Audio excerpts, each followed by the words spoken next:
hey, history buffs, espionage enthusiasts, and lovers of a story that transports you to another time. Welcome back to Gimme 5, author and book review with me, Elizabeth O'Carroll. Today, I have the privilege of speaking with an author whose life could be a novel itself, Marc Templer.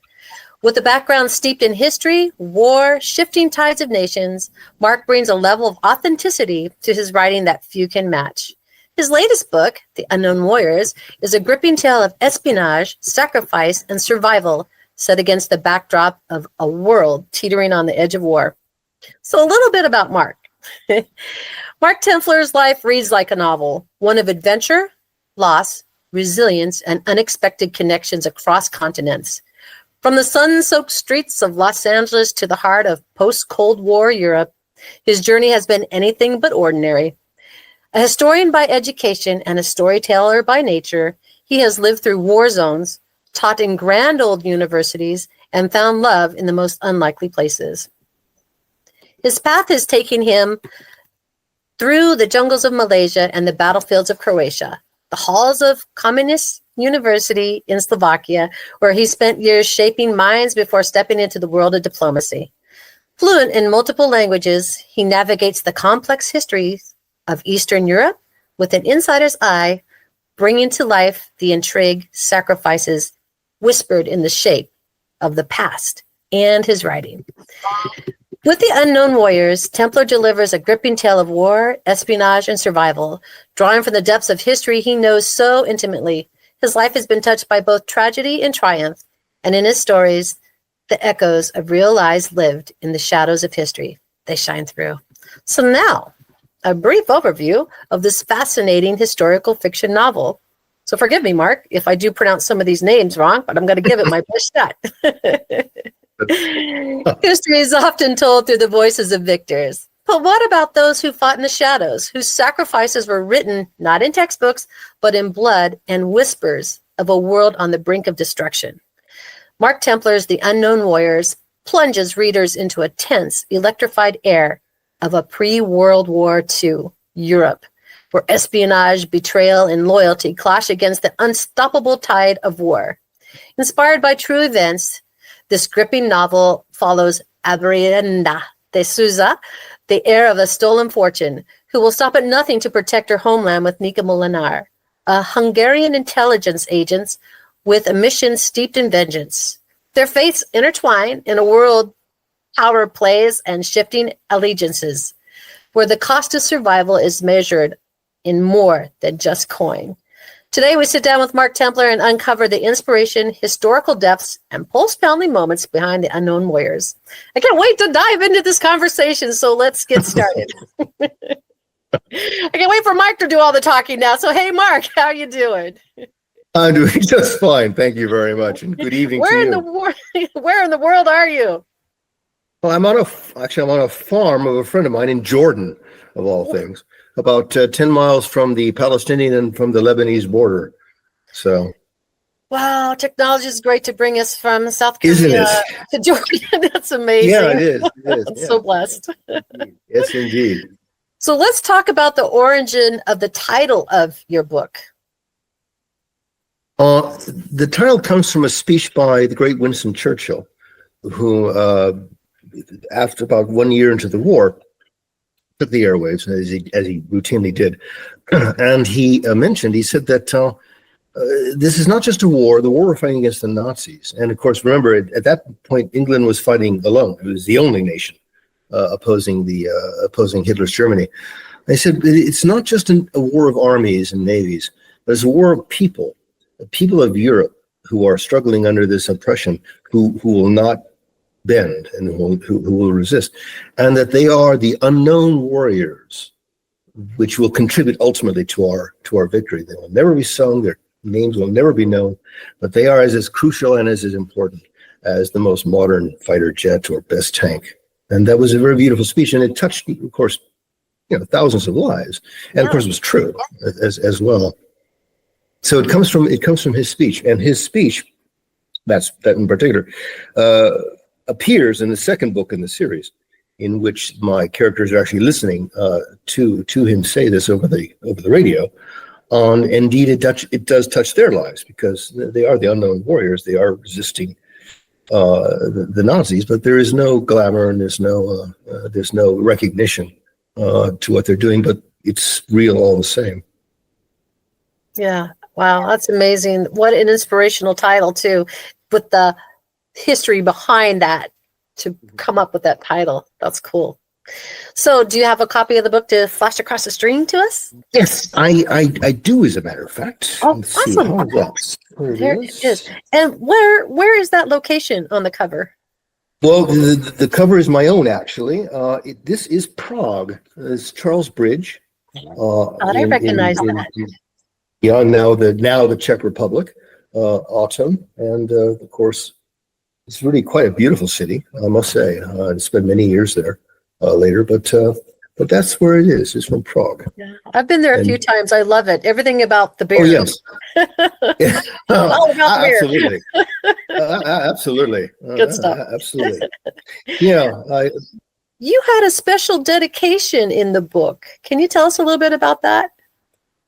Yes, it kind of relates really to why I wrote them, or what was the inspiration for my writing this book, and then others in the series as well. I was at Comenius University, was teaching, and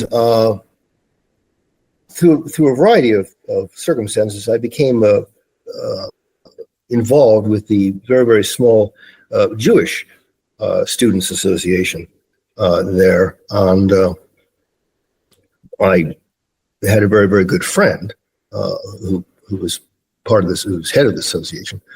And she and I would talk, and she realized that I was very, very interested in the Second World War, and of course, in life in Slovakia under a pro-Axis or pro-fascist government.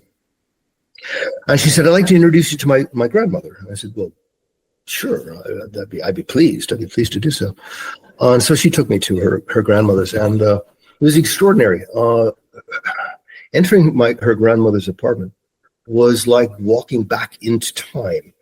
Everything was absolutely in perfect condition. She was immaculately dressed. It was extraordinary, and what a wonderful, cultured lady. I was so impressed.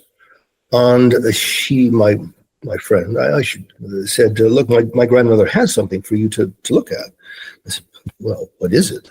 And she laid out this series of letters, 5 or 6 letters, and they were in Slovak, obviously. And I said, "Well, what are these?" And she says, "Well, they're from a friend of hers who was a spy, an agent for the British intelligence." And she mentions it in these letters. They were sent from Spain. She had gone to Spain after the war, and they had been corresponding. The correspondence ended in 1948 when the communists took over in Czechoslovakia and severed all ties with the West. So the letters date really from 1947 to 1948, and I thought, this is fascinating, and because I said, "Well, can you tell me more?" She says, "Yes." She discusses her life, her life as a spy, and with her friend from Hungary, Nika Molnar. And I said, "Well, can I copy these?" And now remember, this is 1990s. The technology, shall we say, not quite as advanced. She said, "Well, yes, you can copy them, but," I said, no, I don't want to leave the house. I will literally copy them. I will literally copy the letters. Handwrite or photocopy? Yes, in hand. Oh no, there wasn't an option. I said, no, I will actually physically hand copy these if you allow me. And she said, "Well, sure." I said, "Just one of us." So I did. I quite literally wrote them out. Well, that took some time. Fragile. Well, yeah, it is. Well, the letters were 50 years old, and and they were quite fragile. So I thought, well, I don't really want to take these out and have something ghastly happen to them. So I just literally wrote them out, and then translated, and then used these as the basis for the books. And It was fascinating. Here was a woman. Well, I'm sorry. Here was a woman who had spied for the British, and was again unknown. And she was not interested in having it known, but she was relating this, her life to her good friend, whom she'd had before the war. And so it is her adventures, or the things that she refers to in her life, are the basis for the books and for the character that I developed. So she hid her identity well. She did indeed. As I guess the most successful spies are the ones we don't know about. Yes. Yeah, exactly. By the nature of their business. So here was somebody who nobody had heard of before. I certainly hadn't, and yet she had led this remarkable life, which she was relating in first person. And I thought, wow, boy, I really want to. I thought, well, something can be done with this. I don't know what it is. And to be very honest with you, I wasn't mature enough at that time to really do anything with it in a serious way. But I kept the letters, I kept the copies, and I thought one day I should be able to turn this is a great story. I should be able to do something with this. And fortunately, some years ago, I finally started. And what was going to be just one book turned out to be 6. So there's six in this series. That's right, and 5 more to come. So which are already written. I wrote them sequentially, without stopping, without pause. So this is just the first, which lays the groundwork for her adventures and who she was, etc. Fictitiously, of course. He's not exactly the same character, but yeah, that was the basis for them. And that was the dedication was to her. The dedication was not to her grandmother, but to this girl, whose name was Sylvia, and the dedication in the book is in Slovak, and it's Yemileto it's twoja láska nebula opytywani. I put that there because I thought, well, maybe one day in some extraordinary sense she will be able to buy a copy, and then she will read the dedication to her. So she was instrumental. Very instrumental. Those letters, wow, a story waiting to be written, and it did get written. Yes, yeah, and which could have disappeared like that, but happily we're saved. Happily we're saved because of this girl. You brought that history to life thanks to her. That's wonderful. So you ready for some pointed questions? Certainly yes. I am ready. Here we go. The Unkonwn Warriors is based on real events. What first drew you to the particular period and story? Was there a specific historical discovery that sparked the idea for this book? You did mention the letters. Yes. Living in Slovakia, well, at that time it was Czechoslovakia, but it was moving towards secession. Living in Slovakia was interesting because it had a very, very, shall we say, conflicted relationship with the Second War. It had started out as a puppet state of Nazi Germany, and the leader of Slovakia was a man named Monsignor Tiso, and Slovakia was this word is overused, but it's absolutely appropriate. It was a fascist state in all ways. And the first persons that Monsignor turned his attention to was the rather large Jewish population in Slovakia. And Slovakia has the reputation of being the most Judenfrei, or Jew-free, a nation in Europe under the Nazis. And they did it themselves. They did all by themselves. The Nazis helped pay for it. Berlin helped pay for it, but they did it themselves. They didn't need the Germans' help. And Sylvia and her grandmother, I should say, rather, escaped into Hungary, which did not have a policy. Though it was allied to Germany, it had refused to surrender its Jewish population. And they fled across the Danube, but literally crossed the Danube.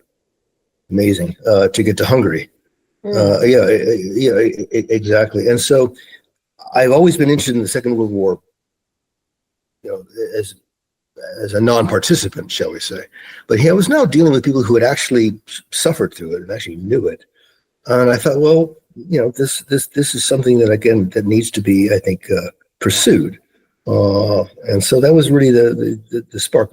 Getting to know Sylvia and getting to know her grandmother was what drove me to investigate this and to put it in novel form. And I appreciate that so much because, those generations are leaving us and they won't be around to tell their stories. So we so need authors like yourself to bring about these historical events and write them, whether it's fiction or nonfiction, to preserve that history because it's so powerful. It's amazing. So thank you for that. So, well, thank you. I was going to say thank you for that, but I was just going to mention that her grandmother told me she had never been asked about this before, by anybody. Nobody had ever inquired about her time in the war or what had happened. That nobody was interested at all. Really? This is 1990. Exactly. I was the first person to express interest. I had to be a foreigner as it turns out. And that's why she was so sad. Exactly, and that's why she was so open to my copying the letters and being. So she said she could not believe it, and I had not mastered Slovak remotely at that point, but I was able to follow enough that she was talking to Sylvia and saying, "Why? This is the first person who's ever been interested in anything that happened to me or happened to us at all." And then she said, "Is he Jewish?" she says, "No, he's Roman Catholic. He's not." She says, "Oh, well, okay." Well, these are not like your own extraordinary life. Their lives were no walk in the park, very difficult, No, and then no one to ask them about that. That just floors me. In their own family, nobody. Really? She met literally no one. And Sylvia, obviously, but Sylvia just knew parenthetically that she had these letters and mentioned it to me. And even she didn't think I'd be that interested, but I was riveted to see this kind of purplish ink, scroll on the pages, and they were very long letters too. She was this young lady, woman was writing out her whole life story. Really, it was a chance to discuss it. Well, the universe guided you to her to tell her story. I suppose. I suppose. But that was what was. I guess it was the uniqueness of that. I thought, well, I have to do something with this, and unfortunately, it took me quite a long time to do, but I finally did, and I'm pleased for that, for her sake, if for no one else's. Well, I hope that she has a copy of the book and she's reading it because that will be, such vindication for her. That would be great. Surviving. I'm afraid she's probably no longer with us because she was quite elderly. When I met her, this was 1990. She fled when she was in her 30s, so I'm afraid that she's probably no longer with us. And but nevertheless, I remember her quite well. Remember her as if it was yesterday. Well, hopefully, her family will pick up the book, and I hope so. I hope so. One can hope. I'm thinking about one of my favorite characters in the book was Nika, and revenge is a powerful motivator. And Nika's personal mission is deeply tied to it. What do you think makes vengeance such a compelling theme in literature? And how did you balance her personal vendetta with the broader war narrative? An excellent question. People often say, well, that there are two dominant emotions in a man's life or a woman's life, a person's life, love and hate. And I don't think so. I think it's love and revenge. Are the two great motivators? Because hate creates nothing.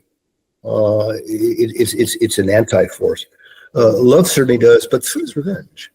And in these books, it's Nika's revenge or her desire to avenge herself upon the man who executed her father, whom she didn't know. She was just a small child, but she takes this on.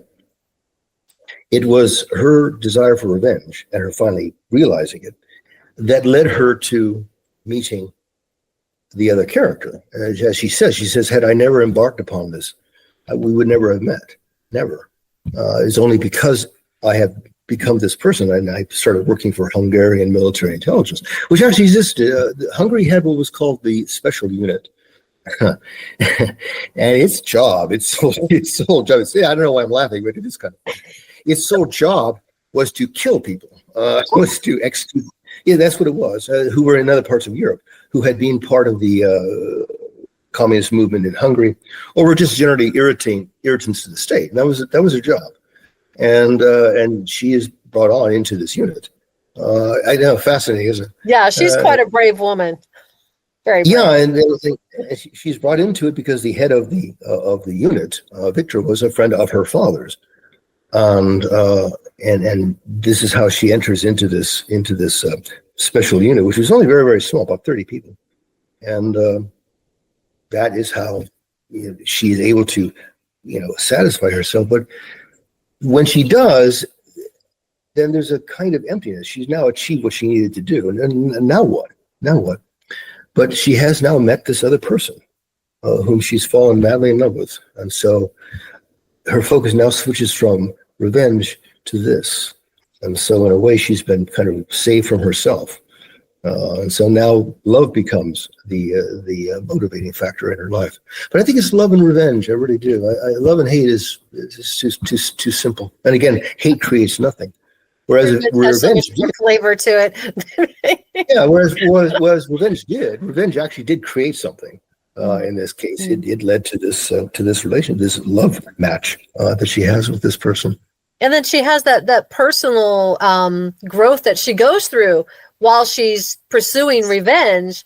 It's like she needed to get that complete before she could be opened up to see love again, because she was in such a state of chaos and this mindset. She's just so determined that she could never think about love, right? And she was focused, certainly on that.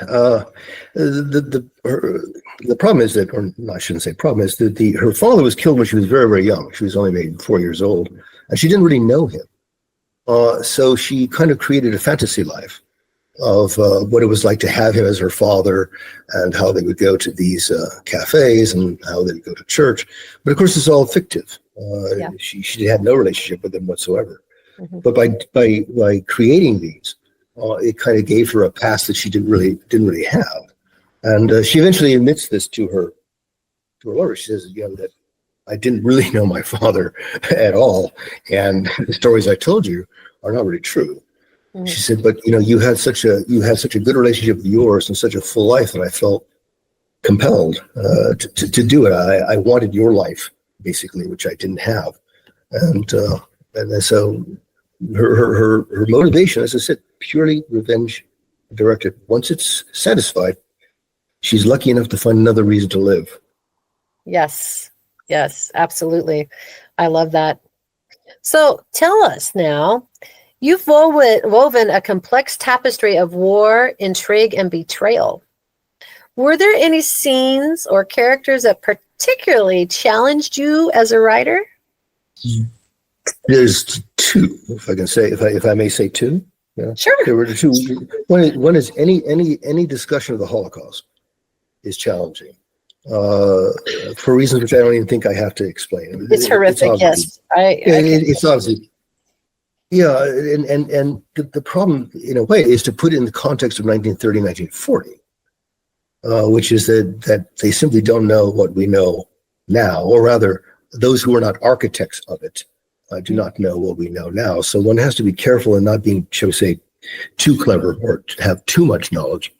They know something's wrong, but they're not quite sure what it is. So there's that aspect. So one must be careful with that. The other one is the relationship between the two women is something that I have to be quite sensitive to. I'm sorry. You're fine, Mark. Go ahead. Right. I'm sorry. No, not at all. And so I wanted to craft that relationship very carefully between the two, because remember, this is 1930, 1940. This is not 19 now, or not 20 now. And so the perceptions of how people conducted themselves and what their responsibilities were quite different. And one has to contextualize that and make you feel, when you're reading the book, that you're reading about something that's taking place in 1940. Not what I think it should have been, or what we would like it to have been, but what it was. And so that was one had to be quite, or I had to be quite careful in structuring that correctly in a way which would have been related to that time. Really, and you do have to do your research so that, the buyers are going to, the readers are going to buy into it, right? Because if you don't really know your history and you're just fabricating something, people who do know their history are going to lose their faith in you as an author. So you have to do your homework. I was fortunate in that I lived for a considerable amount of my life in the very area I'm writing about. And so that was helpful. Very much so. Yeah, especially since many of them have not changed. Prague is very much now as it was then. It is not. It didn't suffer the bombings and the destruction that the German and, of course, British cities and Polish ones did. So the places that are mentioned in the book still exist today, almost unchanged. It's amazing. So, yeah, it is amazing. The Czechs, though, some Czechs think that's a little problematic. Because when they see that Berlin was destroyed, they see Warsaw was destroyed, they see Coventry was destroyed, but Prague was not, because they had surrendered. And there is a kind of, well, should I say, a phantom pain that exists among some Czechs. Sure. About it. And there was a man named Moravec, Colonel Moravec, who was the aide-de-camp of Beneš, the loathsome prime minister of then Czechoslovakia, and then later the government exile, with whom Abrienda has this kind of death contest between the two. They're absolutely the most fiercest enemies. And he wrote later. He said that Prague would have been more beautiful with a few more destroyed buildings. What? Seriously? Yes. He said that. He said because had we shown ourselves willing to stand up and fight and die against Hitler, we would have been. It would have been better. It would have been better for us. And it's an interesting statement because if you look at the skyline of Prague, it's undisturbed. Right. The only disturbance, it is exactly as it would have been in 1936, except for this hideous Soviet monstrosity that they stuck up there, and they did it on purpose. It was intentional. It actually was intentional to destroy the skyline, and you can't help but see this thing. It looks like some strange asteroid. I can't even describe it. It looks Someone like had an idea. Yeah, but it was intentional. But Moravec's statement shows that there's this kind of like uncertainty. So long. A whole nother talk show, right? Yeah, I'm sorry. Yes. No worries. So, Mark, with the Unkonwn Warriors, it deals with war, love, and sacrifice, and the cost of loyalty. If readers could take away just one central message from this book, what would you want it to be? That you are really, that you've only really achieved something important, useful, like when you become indispensable to somebody else, when your very existence is essential to somebody else's happiness and sanity, then you have achieved something. It isn't, again, we're not talking about love and hate here, are we? We're talking about something much more fundamental. And in this, again, coming back to my characters, Abrienda de Souza becomes essential to Nika Molinar's life. One of my friends who was reading it said that, well, Abrienda wants Nika, but Nika needs Abrienda. And that's right. She becomes the focus of her life. And I think that's true in general. And I think that, again, that would be the one thing I'd like people to take away. I could say the obvious things, which is that things are not always as they seem, and that betrayal is sometimes considered a virtue. But the true message is that you are nothing until you have become indispensable to somebody else. When I mean indispensable, I don't mean by in any financial sense. I mean literally indispensable to their happiness.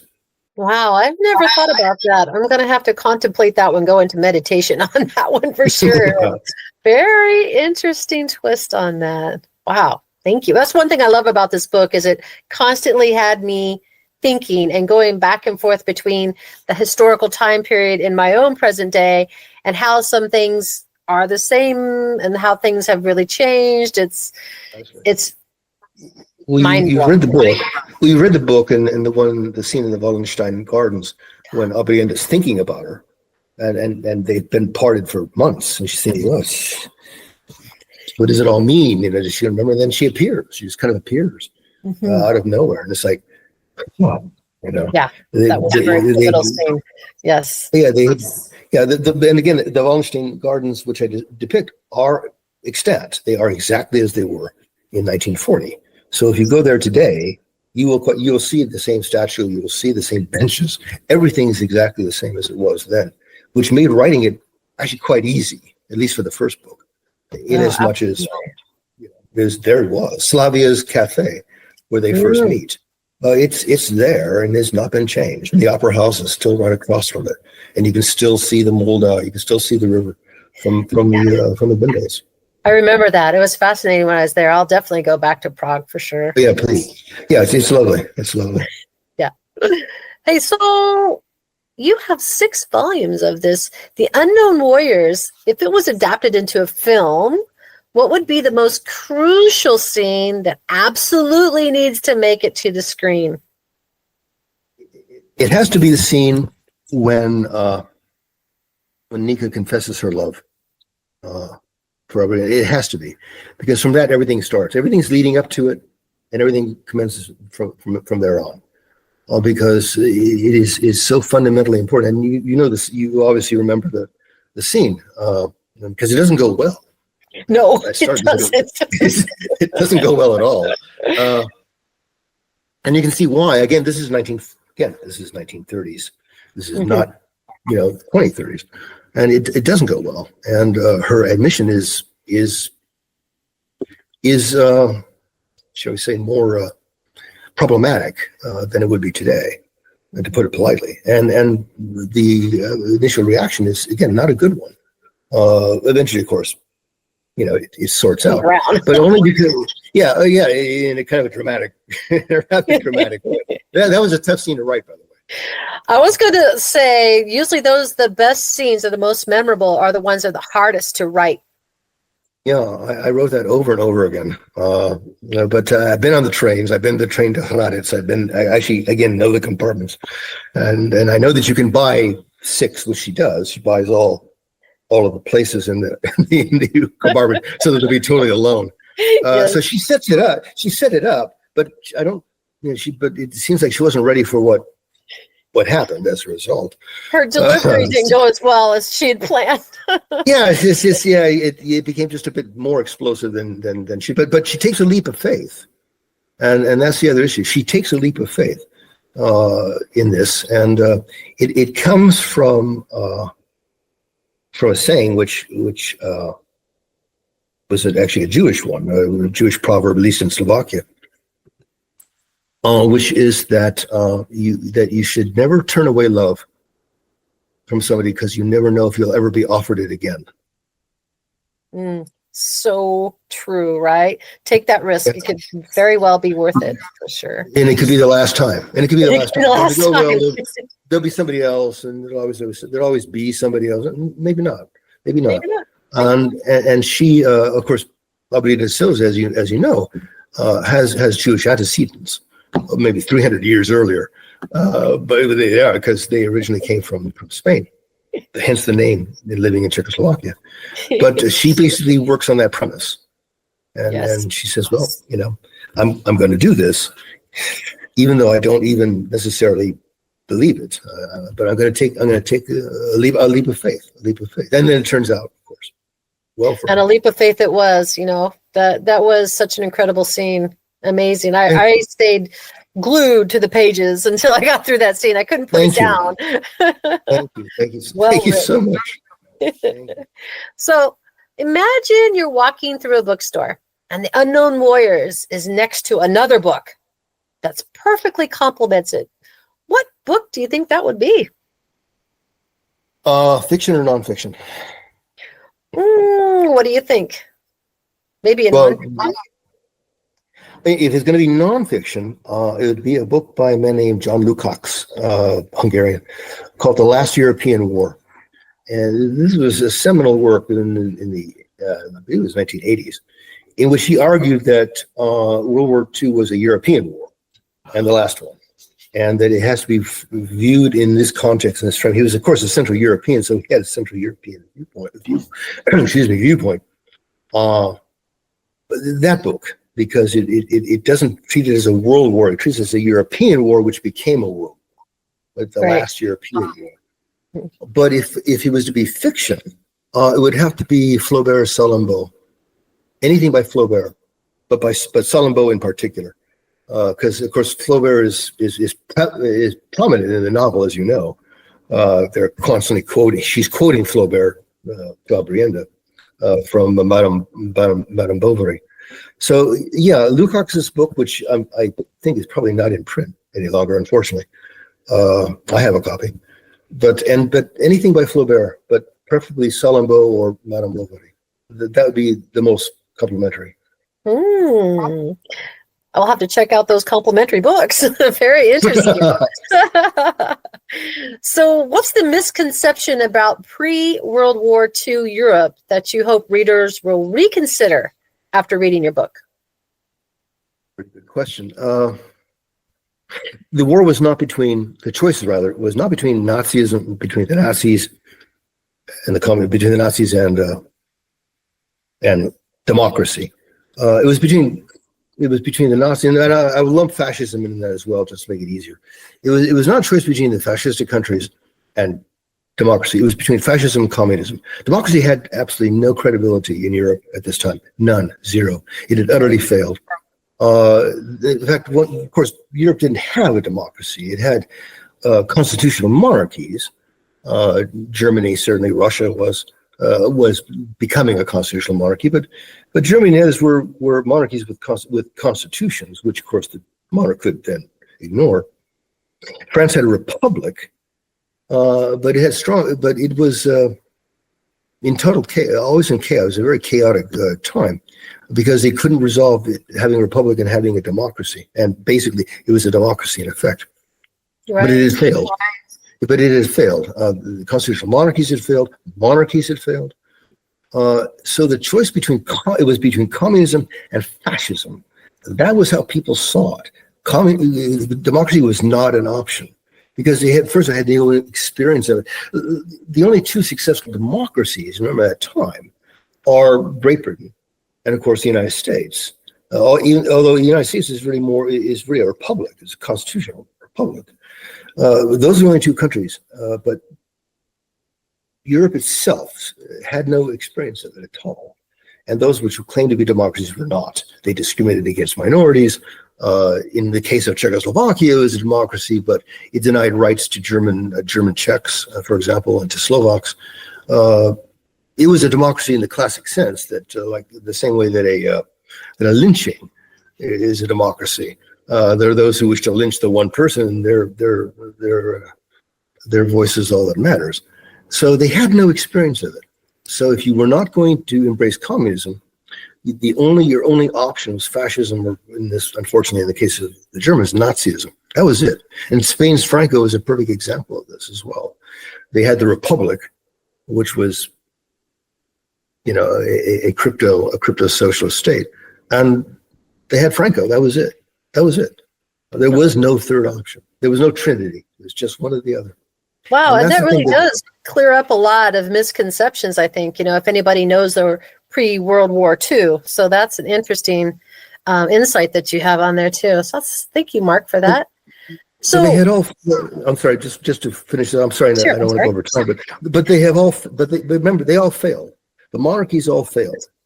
The monarchs. The idea of monarchy was like he will control things if they get out of hand. He will step in. They didn't.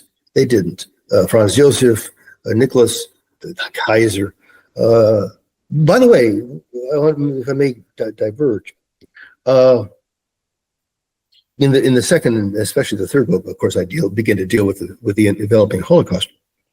It's interesting to note that Wilhelm the Great, when he was Wilhelm the First, rather, I should say, excuse me, Frederick the Great, Wilhelm the First, when he was told that there were a lot of Russian prisoners after the Battle of Tannenberg in 1914, and they were having difficulty feeding them, he said, "Don't feed them.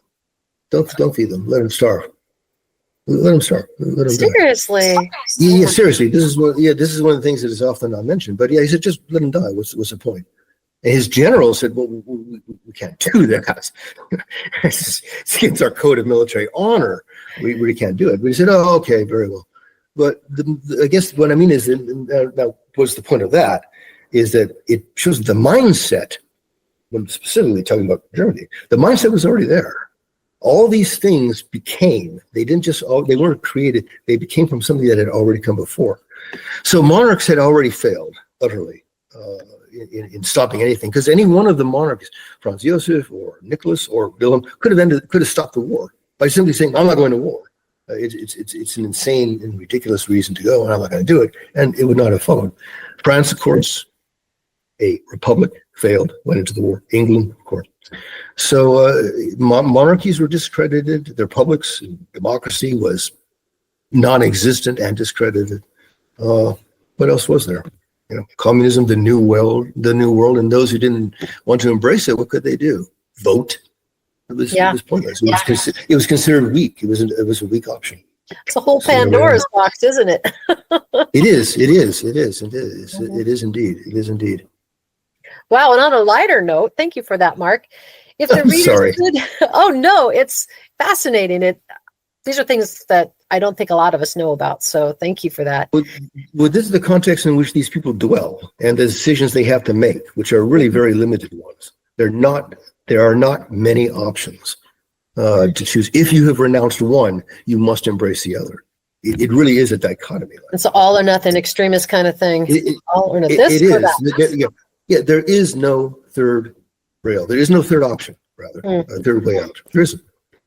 That's it. What a time to live through. Woo, what a time we're in to live through right now. It's kind of interesting. To be sure. Yeah, to be sure. To be sure. So, hey, Mark, if readers could visit one location from your book today, where would you suggest they go for the most immersive experience? Well, it would have to be Prague, as I had said, only because so many of the places which I write about are exactly the same as they were in 1940. And go to the Wallenstein Gardens, where Aberienda meets Nika, or in book 3, where Heydrich also visits. They're exactly the same. There have been no changes at all. And again, because it didn't suffer in the war, the streets and such are precisely the same as she would have traveled down. Also, the town of Hradec Králové, where I wound up living, and which is her hometown, is extant. It has not been destroyed. Well, none of the Czech cities were actually that way. So by going to those two places, unlike Budapest, which was utterly leveled during the war or any other part of Central Europe, Prague is still, and Hradec are still as they were at the time. So one can go to Slavia's, one can sit in the same table, where my characters sit. One can go to the same park where she meets her after her absence, take the same trains. They are exactly the same as they were then. Yeah, that's a great suggestion, because I was thinking that I could just imagine carrying the book with me, and when I get to certain parts of that location, being able to sit there. And yeah, it's amazing. Yeah, this is a modern photograph that I sent to the publisher. I said, "Can you please?" He said, "Well, he's going to make the cover," and I said, "Well, can I suggest what I would like?" And they said, "Oh, yeah, sure." And this is a photograph of my photograph. Yeah, and it's been obviously digitalized, but it is exactly the same. I mean, Charles Bridge looks just like it did when my two characters are walking on it. Wow. Yeah, I love Prague. I love this book. I'm looking forward to the next six volumes, right? Coming up? 5 more. Yes. 5 more. Yes. Indeed. 5 more. Yes. 5 more. Wow. So, Mark, I'm going to put in the description box below your link to Amazon, where we can find the book for sale. Do you have any websites and anything you want to share with me? You can send me an email. I'm going to put that in the description box below as well, so that our readers can find you. And that's a wrap for today. Wow. I feel like I've just traveled through time. I just did a whole time travel. Thank you.